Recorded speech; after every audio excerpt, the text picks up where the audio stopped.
to happen. But but it seems like to me you also, I mean, even though technically you are the boss, it seems like you have a problem with that word. Period. Well, I don't have a problem with the word. I just like when people work. I'll say they work with me. Like you can't work with me unless you have a dream, unless you want to be the boss of your own. Because you're helping me with my dream, and how could you fight for my dream if you ain't fighting for your own? You won't. So I got to watch you fight for your dream, and I don't pay people enough to even be able to retire to work. You only work with me because I can give you an opportunity, and I want you to exploit that. So if you don't, and I tell people around me, like, if you have a dream and you're fighting for it and you're around someone that doesn't, all they're going to do is distract you.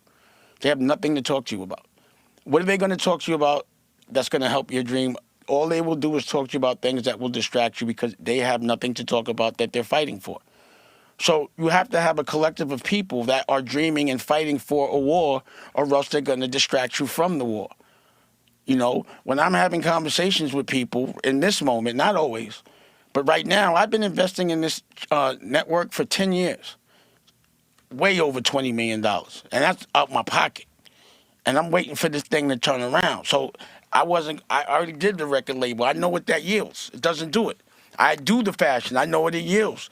All those things can only be ancillary things, a division of. But I can't be my business model because it doesn't make enough money unless you're robbing your artists. You know, so when you hear people say I just sold someone else's masters for a lot of money, they just robbed their artists. You understand what I'm saying?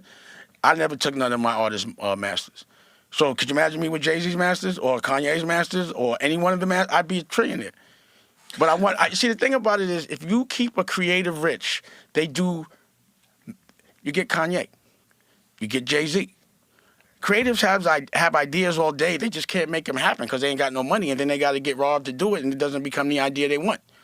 So I always wanted to keep my artists rich because it's so interesting what they do when they have money, when the ideas come to fruition. I don't think I deserve to make so much money off somebody else. That's why I had to start doing my own thing.